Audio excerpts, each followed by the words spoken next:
Hello, self-love community. It's another T-chart time. Just kidding. No, it's not. It's another visual that I have for you guys to better see what it looks like to have a really strong filter. And what is a filter? I would like for you guys to think about a coffee filter, right? Where you're putting, the coffee grinds or whatnot into the filter so that the good stuff can come out. So I'll say that again. So that the good stuff can come out. It doesn't take all the unnecessary bad things in that experience. You want the good stuff out of that filter. So for us in our lives, what does that look like to have a strong filter where we can coexist in this world and we can literally have the bad things not come through and affect us? So how can we take in the good and keep away the negative energies from really piercing through your heart? And it can look like a trigger. It can look like frustration, anger. It can look like sadness. It can look like depression. It can look feeling really hurt. I mean, all in all, it's pain, you guys. So how can we really have a good filter so that we don't block everything out? Jennifer, you posted a pretty good article. I kind of skimmed through it, but I can see what they were saying about independence, where you are doing everything yourself, which there's a huge part of that it's awesome. You're taking ownership of your life, but then if you're also canceling everyone out and you have this big gigantic wall up and you're very defensive and you just keep everybody out, how is that a fulfilling and healthy and loving lifestyle? You're shutting yourself out from everything. So that's why it's called a filter. So I have a visual for you guys so you guys can best see how weak or how strong your filter is. So if you've been a client of mine and you've been working with me one-on-one, this may look familiar or maybe slightly different. So imagine that you have this land to yourself. Looks like this. You have this land. This is your space. And on this land, you have decided to build yourself a home. There's your home. And this home, as you build this home up with the tools and the materials, you're building up your emotional strength.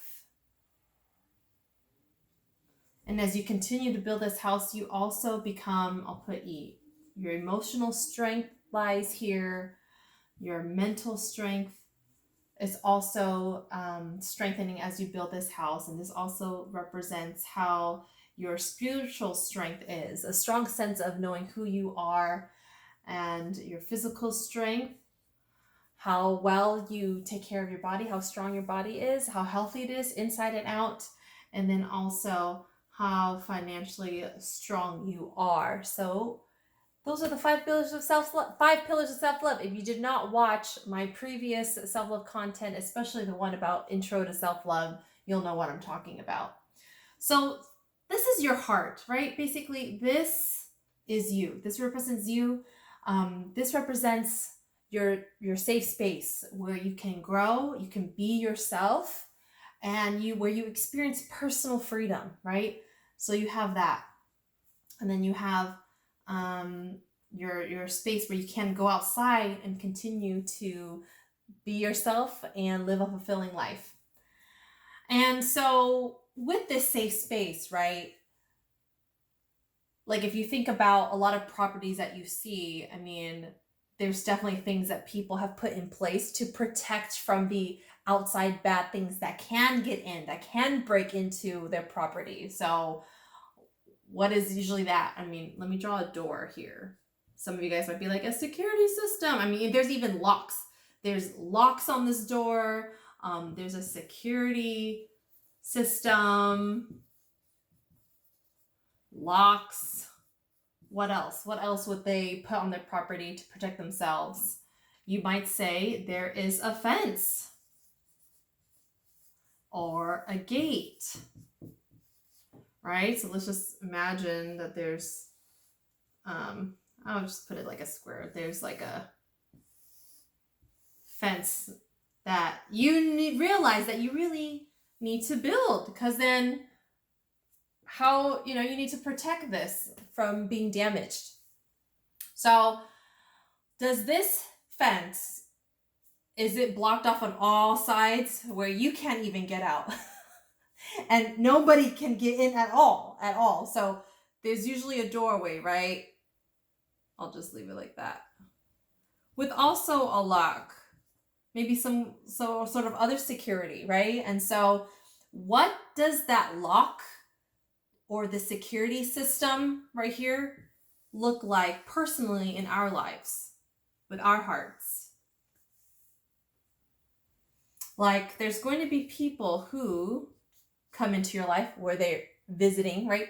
So the people who you meet, coworkers, even family that's around, that's around, strangers when you're out and about. Anytime you come in contact with somebody, imagine that they're walking up to your space and saying, hey, maybe a knock, maybe a doorbell, maybe a ring, and you come out from your safe space and you check out who it is. You're like, who is that?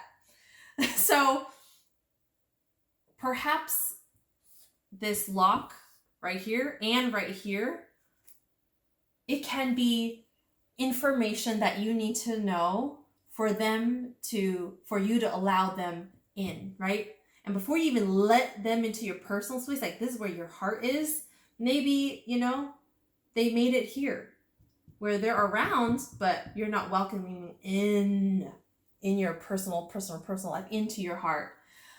So what questions do you need to ask this person for you to know that this person, oh, can you guys see? Oh no, can you guys see? Oh no, I realized. There you go.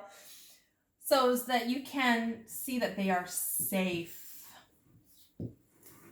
What do you need to know about this person? What questions are good to ask so that when they share them with you, it can indicate that they're a safe person? And what does that even look like? Maybe a safe person is someone who is not judgmental. I don't feel like spelling. Not judgmental, accepting. Maybe they have some depth. What does a safe person look like to you? Or also, what actions or behaviors do you need to see, right? Because people, they can say things, but it's also how they act, how they behave consistently that can really let you know if they're a safe person to let in. So what is coming up for you guys when you guys see this? So I am sure a lot of us has already let a lot of unsafe people in, because that's why you feel hurt. That's why you feel triggered. And that is why you feel, I'll just leave it with that. Pain and being triggered. So there you have it, you guys. So what are you building your house with? What kind of security system do you have? What are the tools that you're using to build yourself emotionally, mentally, spiritually, physically, and financially to have a very strong, loving, safe place to live? So I love this. I love this so much. This really helps me to understand when I'm triggered. This helps me to understand what is weak and what can be stronger, and to stay dedicated on the self-love lifestyles, the self-love practices. All right, guys, hope you guys enjoy this visual.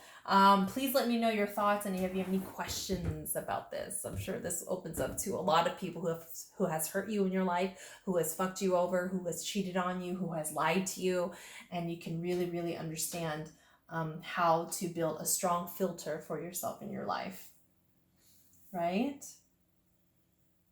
And so I'll just leave it at that. And when you notice someone being negative, right, you can see it from afar and it doesn't affect you, chances are that you have a very strong filter. You have a very strong filter. And there are also times where maybe you kind of allowed this person in already because you're still working your filter and it's not strong as you would like it for it to be.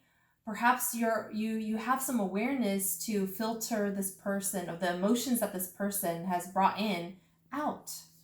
So it's having a good process of if you've allowed someone in, having that process to release it out, which is your self-love practice. All right, guys, that's enough of me today. Hope you guys enjoy that, and I will talk with you guys later. Don't forget to tap on the announcements to see anything new, and I did make a new welcome video, so hope you guys have checked that out as well.